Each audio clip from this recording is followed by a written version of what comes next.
And, I'll be managing the chat feature. Yeah, welcome everybody. This is Bud Wassell, and with me is Vivian Bergel, managing the Good chat morning, feature. good afternoon. And we're midway through our 4-week challenge. So that's kind of where I wanted to focus in on. We'll cover a little bit of what we've covered. We'll review a little bit of that, and then see if you have any questions, and we'll ask for how's it going, and what's working, and what challenges you're having, and we'll do a meditation, a relaxation, breathing in compassion and breathing out compassion. So that's a little bit of what I've got planned for today. So again, welcome everybody. Good to see you. I'm going to close that there. Okay, so you can see my opening slide. I should have put this up here. So welcome. I'm glad you could be here today live and appreciate your presence. And so just going to put up the weekly themes. So far we did assessing our stress. R&R is relax and refresh, or rejuvenate, or whatever R word, recover, that you'd like to use there. But the idea in that first week was to just really allow ourselves to relax.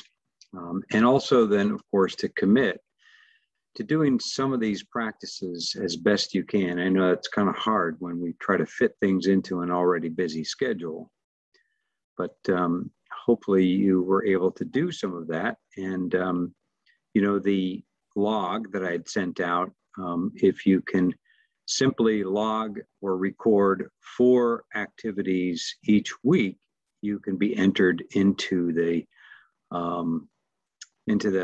grand prize drawing at the end, which will be some sort of stress-less basket, if you will, or a self-care basket. And a couple of people have sent me those already, and you don't have to do that. You can wait till the end. But that's the idea. And in a minute too, I'll open up and see if there's any questions about how it's working, and if you have questions about the challenge itself. Then last week, we began to try to slow down a little bit, just really be mindful, slowing things down in how we do things during the day, which is counterintuitive. We tend to want to speed up and be in a rush when we have lots on our plate to get things done. So, but hopefully slowing down can be the first step in creating some space. And that's really the theme of that week, was trying to create some boundaries so that we can make some space for ourselves and feel a little bit more in control of a crazy, hectic schedule. And then Friday, we focused in on taking in the good. And I'm going to ask you about that in a minute. This week, we're really focusing on our support networks, people in our sphere at work and at home. And I'm going to give you some ideas on how you can try to build those networks or use those networks in ways that hopefully support your stress level. And then the last week, we have met the enemy and he is us. In other words, how our own thoughts and beliefs and perspectives on things can get in the way or not. Sometimes we can learn to shift those so that they really kind of help and support us. And we get to this point of realizing that stress can be, there is an upside to stress. If we can learn to sort of harness the energy of the stress that we feel and take control of it. And so in a sense, learn to get better at stress. So those are the weekly themes. And then what I hope is at the end, you'll continue some of the practices. So, this is not just a 4-week thing and then you're done with it. You're going to have to keep on making it work for yourselves on a daily basis, if possible.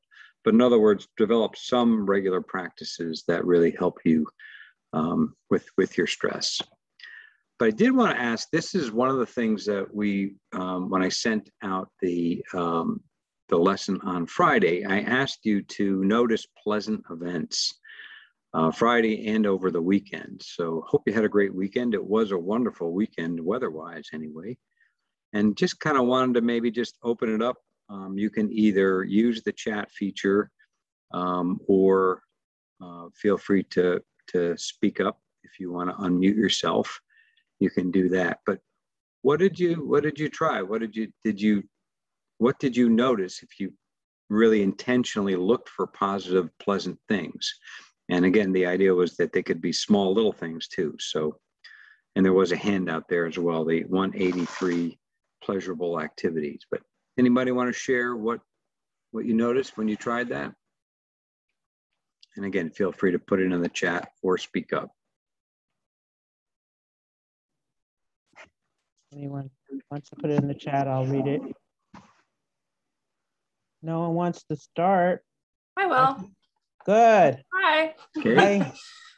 So I will say it was really nice to think about that and be very intentional.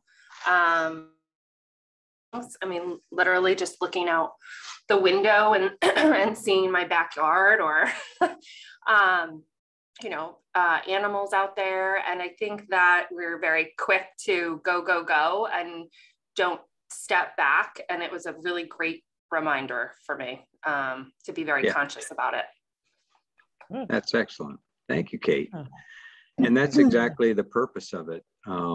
So, we go, even on the weekend, we're rushing all around and we really miss a lot of stuff. And so slowing down and taking it in and looking for these things also helps us overcome that negativity bias. Remember, I presented that we do have a tendency to focus on the more negative kinds of things when we just kind of let our minds wander. So it's important to really focus on the positive. There's a few more. Saturday a.m., listening to the birds singing while I started my day. Oh, very nice. Good. Consciously paying attention to pleasurable activities made the activity even more so. Yeah. It also helped to increase my gratitude because I knew I was doing something to take care of myself. That's a very good point about increasing the gratitude. Because you're noticing it more. I enjoyed gorgeous weather. My two sons came over for dinner, mindful eating, watching birds and squirrels, a lot of nature. And here's one that was in Manhattan. I was in the place I love, Manhattan, with my two best friends on Saturday. Excellent. Yeah. I just wanted to say, I was driving to New York on Saturday, and usually that drive can be very agonizing with the traffic and people just flying everywhere. And I found myself not even bothered about them just speeding and carrying on. I was just like enjoying the ride, watching the view and just enjoying every moment of it. I didn't get aggravated at all. So that was a good one for me. There you go. Excellent. I love that. I'll share one that made me remember what happened. Same exact thing, except I didn't do that. My wife and I were driving to take some stuff to my daughter who moved into a new house. And so we had both cars. And so I kind of knew the way to get there, and I was trying to figure out the traffic was horrendous, and so I was trying to figure out the best way to get there. And she just put on the GPS, and even though there were roadblocks along the way, she just went at the speed limit. And she said she really enjoyed the ride. She just took her time, did exactly what you were just saying, didn't let things bother her. And I was a little bit stressed out. And by the time we both got there, well, guess what? She beat me anyway. So, and it was a great lesson, and that I needed to relearn. So you really can enjoy even unpleasant things like traffic in Connecticut or New York. Any others?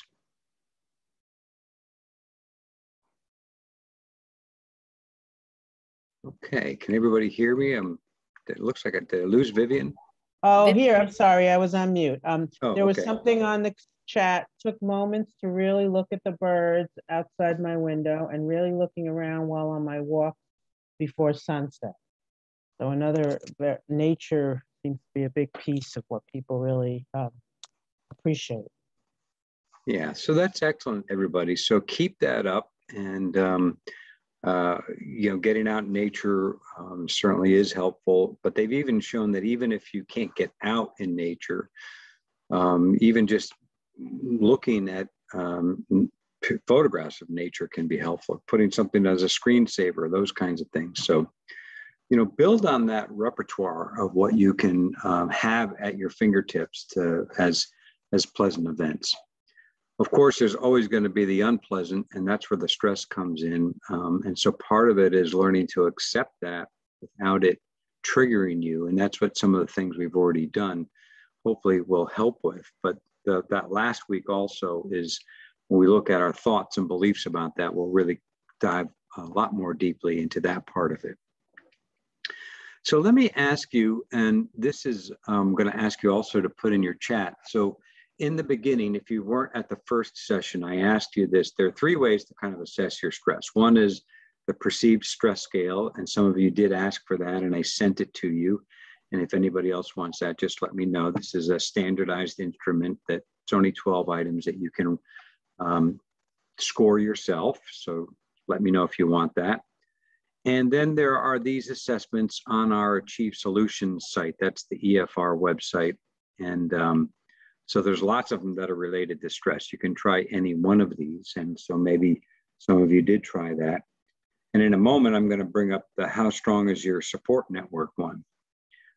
But that third point there, simply rank yourself on a scale of 1 to 10. What I'd like to ask you now is that in the past, you can do it in the past 2 weeks, or you can do it in the past few days.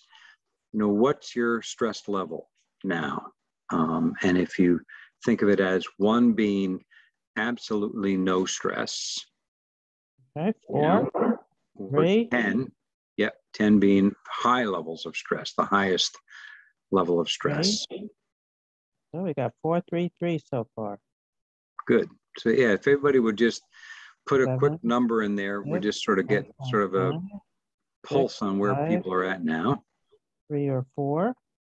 They're sounding lower than they were in the beginning, so that's encouraging. Yeah. But don't worry, don't feel there's no peer pressure here. If it was a 10, it was a 10. So yeah, because different things happen with different people. Exactly. There are things that come up that we can't control.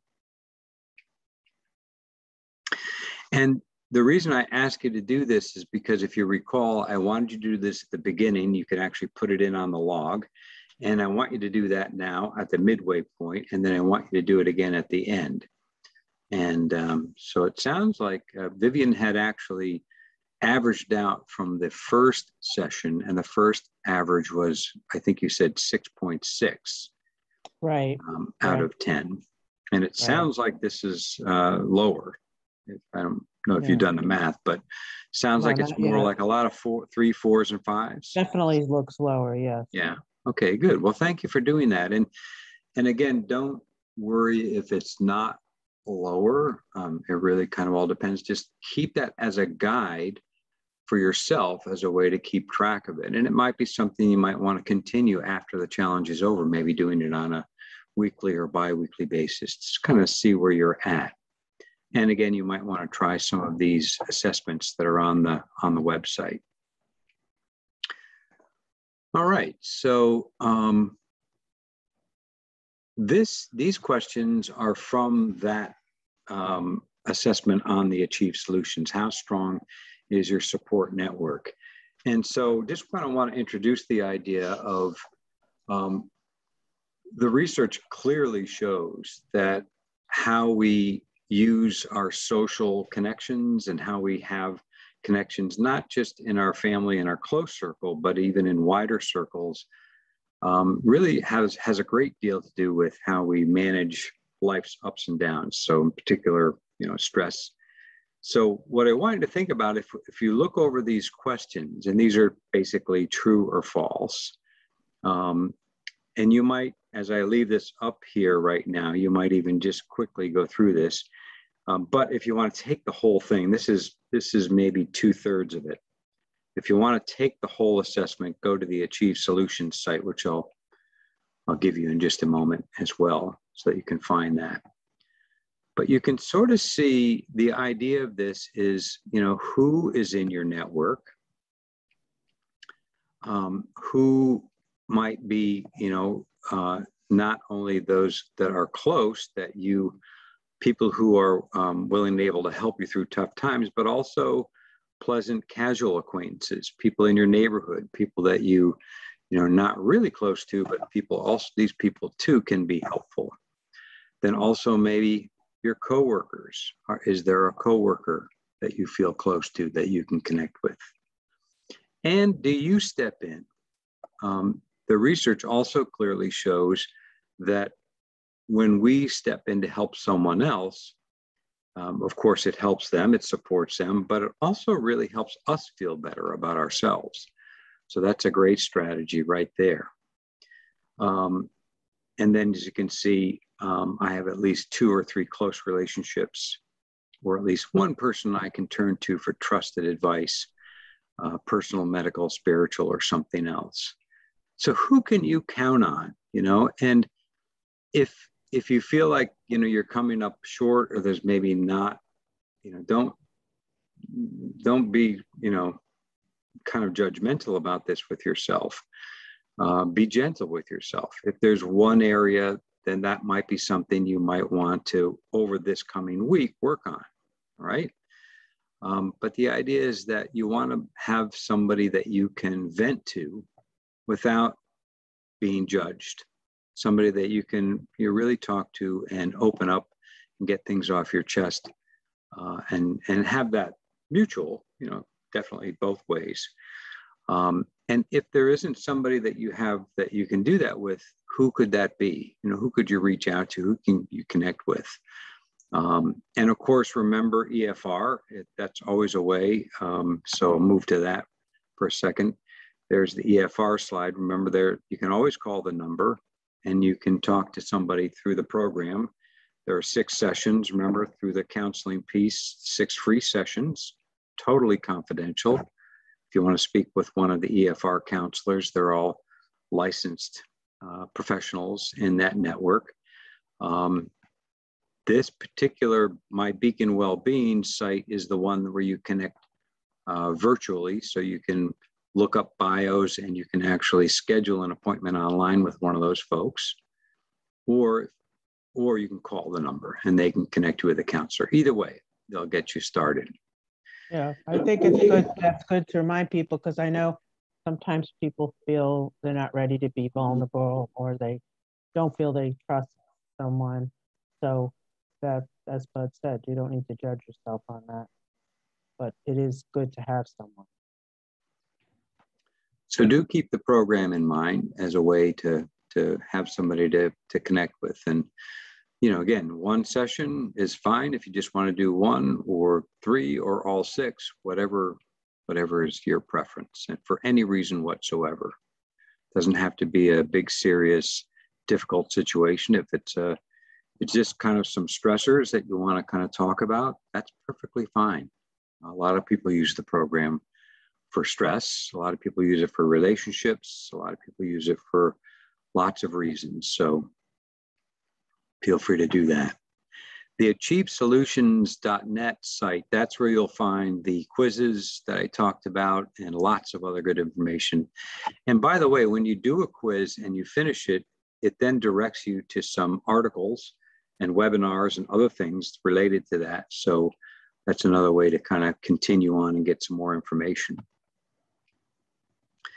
Now, you may know about this, hopefully you know about this. The Buddy program was started back in the middle of the COVID pandemic. And it's something that I feel strongly about. It's something that I think really can help. And that's why I included it in here. But it's a proactive way to reach out to somebody. This is actually part of a flyer that was done at Bridgeport Hospital with some more details. But as you can see, it was modeled on a similar program in the military that had success.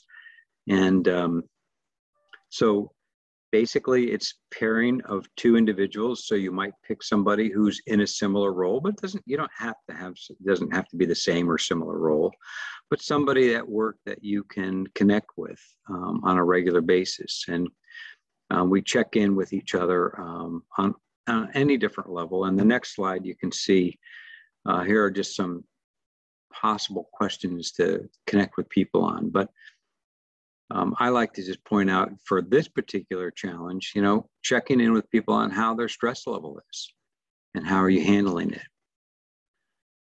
This can be so helpful in dealing with some of the things that we're coping with with the various levels of stress that we have, right? And that, of course, affects our sleep, our exercise, our nutrition. Those all are connected to that. But that's an area that you can definitely use the buddy system for. So do you have a buddy at work? And if you don't, think about asking somebody, or it could be several people. You could create a little buddy support group if you'd like. That's fine too. And there are some red flags to look for, so be aware of those as well. And we always say that if you or someone feel you would like to some extra help or some professional help, consider EFR, of course. And consider maybe suggesting EFR to somebody if you're noticing some of the red flags that you see here. It might be helpful for you to help them get connected to EFR or to some other source of help. So are there any questions about the buddy system? Because I want to just pause there and just see what you think about that. And see if there's any questions. If you like, feel free to unmute yourself or use the chat.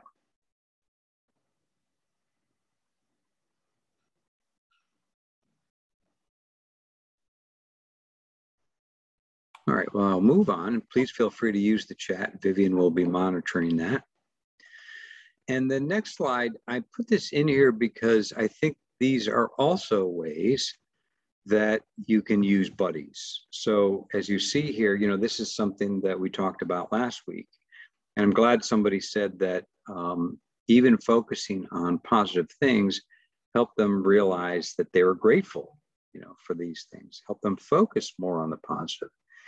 And coming up with things that you're grateful for does help us kind of, remember, the more we practice something, the stronger it gets, even in our brain capacity and our neural networks. So, but the point here is right here in the get personal, focus on people. So you might go into detail about a person or event that you are grateful for.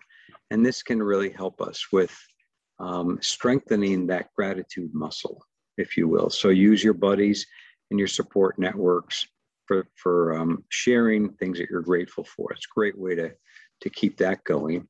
Same way with 3 good things. That was the other practice that I suggested that you might try. And it's the same concept as looking for and processing pleasant events. Be aware of 3 good things that happen during your day and tell somebody about it. So this could be a buddy at home or a buddy at work, or maybe at the end of the day, connecting with each other and talking about 1 or 2 or 3 things that happened during the day that you were happy about. Okay, so that's another way to use your buddies. Bud, there was a couple of comments. Great. So one person said, I was going to say that I have a buddy in my department and it's been really helpful. We meet once a week, check in, hear how we are, and be there for each other. It's a bonding experience and helps you feel like you aren't alone in the work world.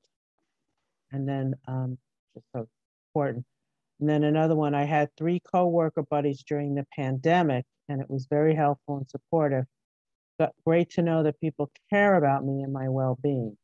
And this one is a nice, I have a few buddies, 4 to 5, where we Zoom for 15 minutes every Tuesday and Thursday, really helpful. So that's really nice. I'm assuming that means they're work buddies, but maybe not, but either way, that's wonderful. Yeah, exactly. That's exactly what I'm talking about. So those are fantastic examples of how this can work. So I'm glad to hear that some of you are doing that. And if you're not, I mean, again, think about maybe coming up with somebody this week that you can check in with. But to really, the idea here, of course, is to be a little more intentional about this. And even if you have some people in your work or personal circles, that you might strengthen the way that you connect with them. I like those ideas. You have some regular times where you meet and you connect with people. So I have a couple of other thoughts on that too in a couple of slides, but that's really good to hear. This one just coincidentally came from mindful.org, and it was from an article on authentic self-care, and that's essentially what we're talking about. So there's 3 questions, but the first one relates directly to community. So,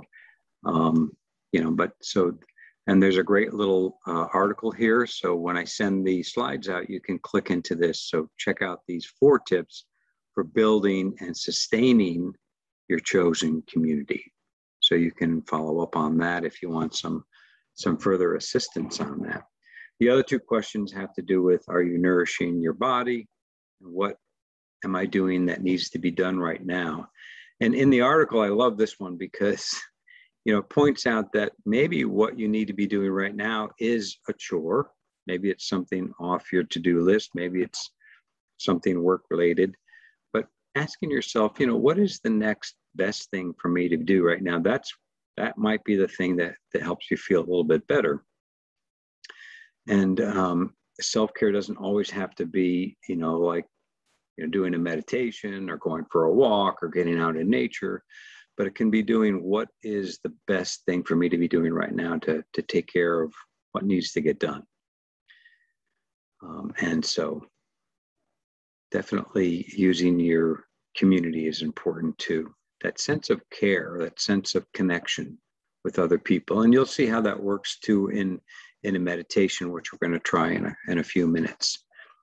But this is another one, and I'll actually send this one out. This is something called strategic support groups. And this is part of it, and it's the same idea as the buddy system. But what I want to really point out here is that point number 2, keep 3-to-1 ratio of strategizing versus complaining.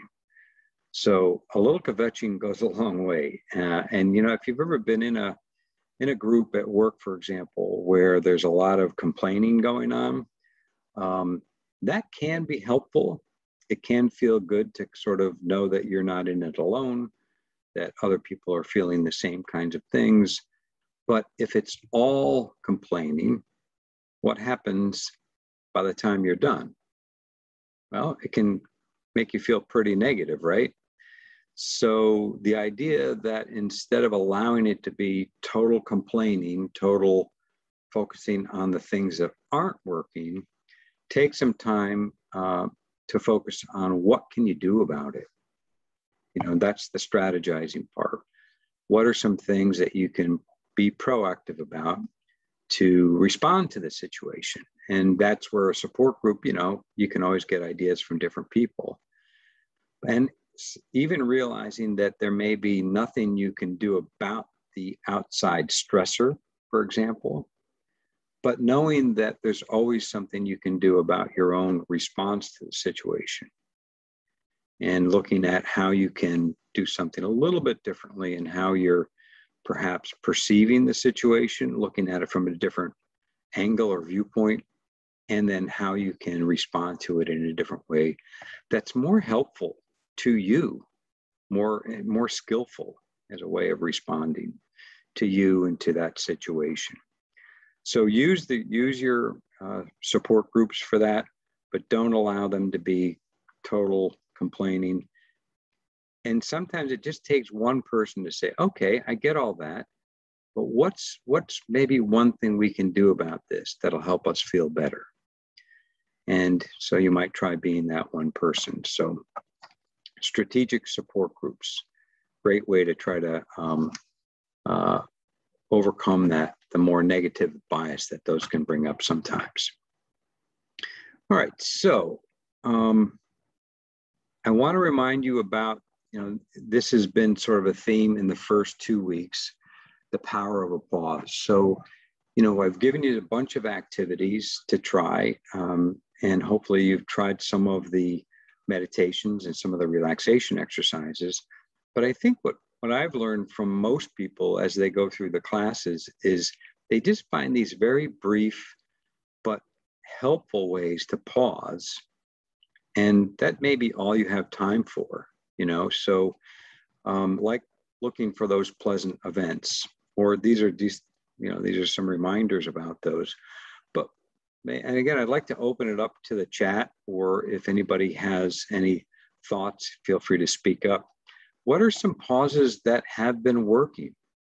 What are some things that have helped you to slow down, like we tried in the first couple of weeks?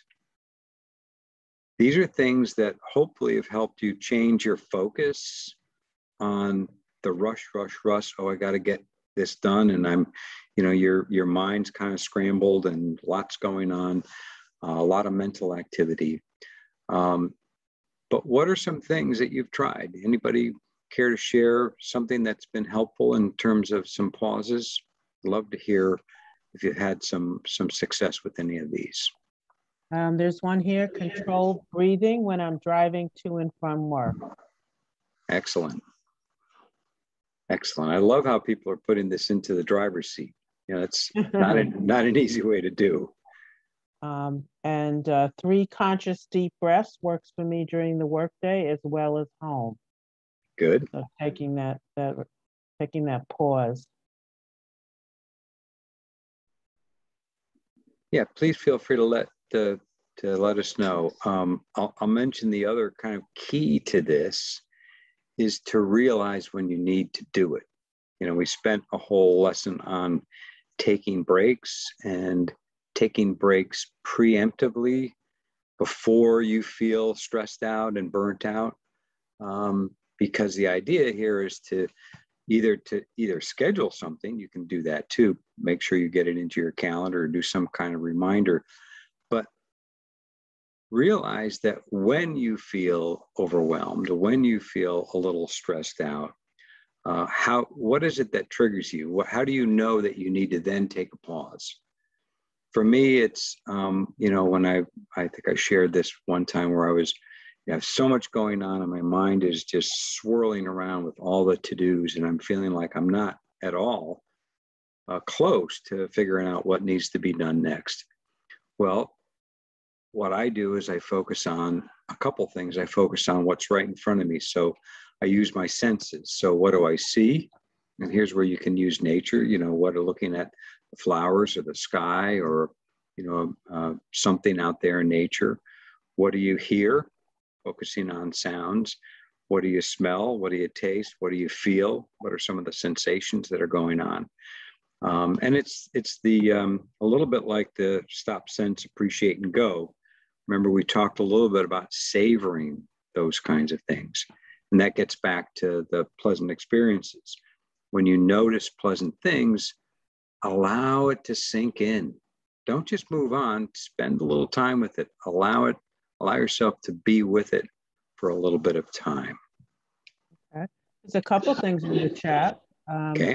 One thing that this helped me with is what I get bogged down in the weekend rush of kids events. This weekend, I practice acceptance and appreciation that I have this honor of raising kids and helping them have fun rather than focusing on all that I wasn't accomplishing over the weekend. Admittedly, it helped me relax all weekend, but I did wake up feeling overwhelmed and stressed as I started my Monday morning. Well, that's why we're glad you're here, because we want to help you reset. And one other person said controlled breathing has been working well. So, perfect. Thank you. Thank you for those. I love that reframing or reappraisal, and remembering, that's really reminding ourselves what really matters to us. And even though we get stressed out about those things and we have to get all those things done. The reason we're doing them is for, for our family, for our kids, for those people that are really important to us. So that's great. I love it. And right. then if you had a little, you had that and then you felt stressed, it's okay. Don't judge yourself. Yeah. Yeah. And also just to remind you too that use those things that you already do. So if it's, music, listening to some music, or cooking or gardening or those kinds of things, those are ways too that you can use them as pauses.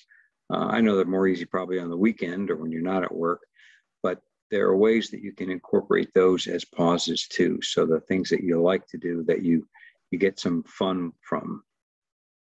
Right.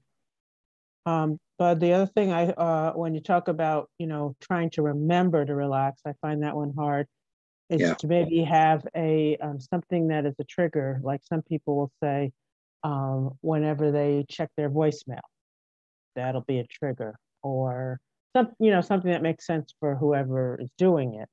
Maybe they never check their voicemail, but something that's a good trigger for them, like before I go into a patient room or something of that nature. Right. Perfect. Excellent point. That's a great time to take a nice deep breath and allow yourself to reset and just slow down just a little bit. And that'll get you a little bit more ready once you face that, what you know is coming. So yeah, thank you. All right, so Roberta, did you want to say something? I wanted to just share a quick experience I had last week where I was uploading photos to my insurance company from the flood damage, and I was really busy doing it, and I started to have issues with the computer. Like the photos were going around and around and around, and I was getting frustrated. And then I caught myself and I said, I think it's time to go to sleep. I said, I'm going to pause for this, and this is enough for today. So sometimes I get a message from the universe, things aren't working out. Maybe it's time to change activities. Yeah, that's a great reminder, Roberta. Thank you.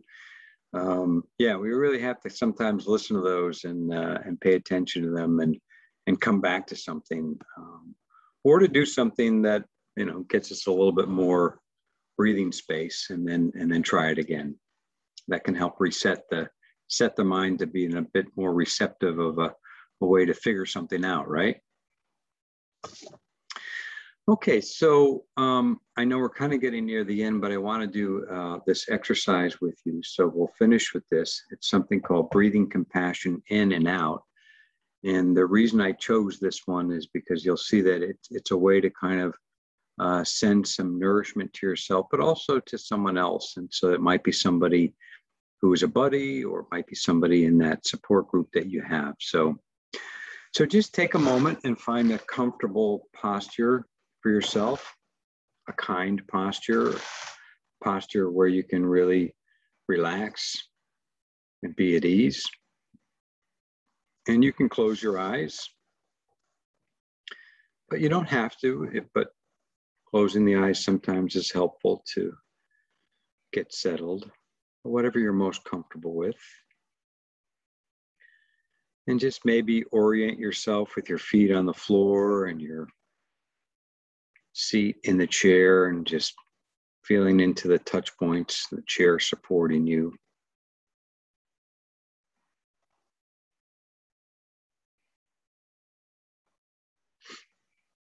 And allowing the body to be in a position so that you can sense a caring attitude. Perhaps this might mean putting a hand on your heart, or whatever is best for you. Holding your hands together, or just taking a moment to be comfortable and in a caring posture. And then bring awareness to your breath. Just briefly, just taking a few deep breaths, longer inhales, slow exhales, allowing yourself to release and relax as you exhale. And then let your breath return to a normal, natural rhythm. And your mind will probably wander, and when it does, just notice that it's wandered and call back your attention with the same quality you might use with a puppy that's wandered off. And gently usher it back to where it needs to be in the moment. And just let your awareness rest on your breath, breathing in and breathing out.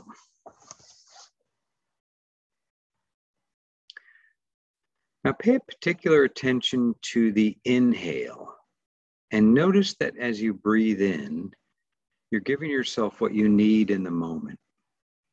You're nurturing yourself with each in-breath. And if you're struggling in any way, breathe in some quality that you need. It might be kindness or compassion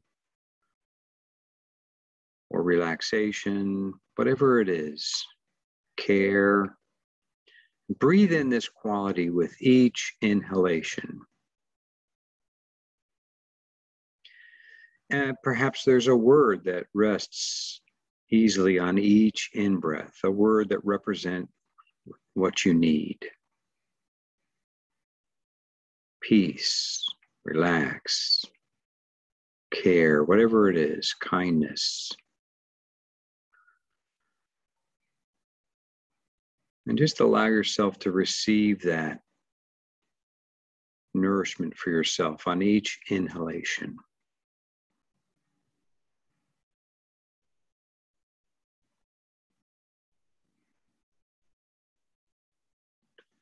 Now, focusing on the out breath, bring to mind someone you know of or aware of who is in your life, and allow their image to arise in your mind's eye, and direct your out breath to them, sending them what they need in the moment. Again, it could be kindness or love or compassion. And again, this may take the form of a word that gently rides on your exhalation, or just a feeling of warmth as you send this out to them. Do that for a few cycles. With each out breath, send something good to this other person who's in your life.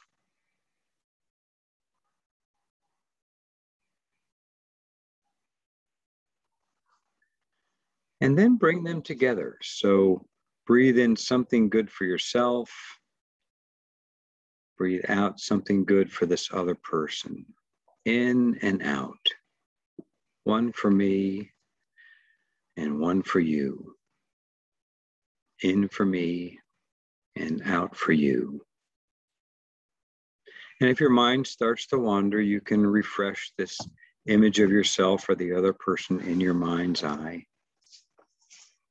Breathing in that sense of care and compassion for yourself, and breathing out, sending it out to the other person or other persons. You can include a number of people in on that as well.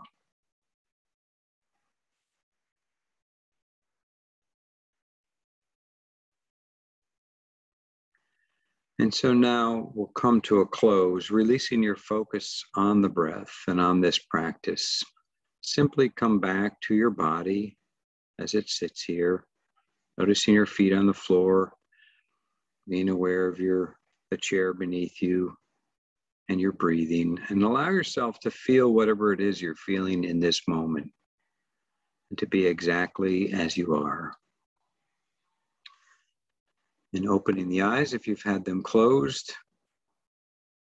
And that's breathing compassion in and out. And hope you found that helpful.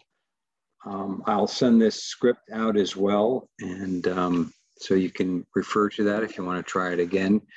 But that can be your practice, or you can continue the pleasant events through today and tomorrow. And the next, I'll send this out this afternoon, and then I'll also send out the next lesson on Wednesday morning So we'll be focusing on nurturing in our support networks and doing whatever it is to help strengthen that sense of care and connection. So any questions before I finish? I'll finish with the last couple of slides. You'll get these too. Remember, there's these resources to support you. This will come a little bit later. Also the phone meditations. I also have a slide on how the challenge works if you need a reminder at all. And again, I thank you very, very much for your time and your attention today. A lot of thank yous, and Good. so glad that everyone could be here. Glad you could too. Thanks for joining us. All right. Take care. Take care, everybody. Thank you so much, everyone, and Bud and Vivian.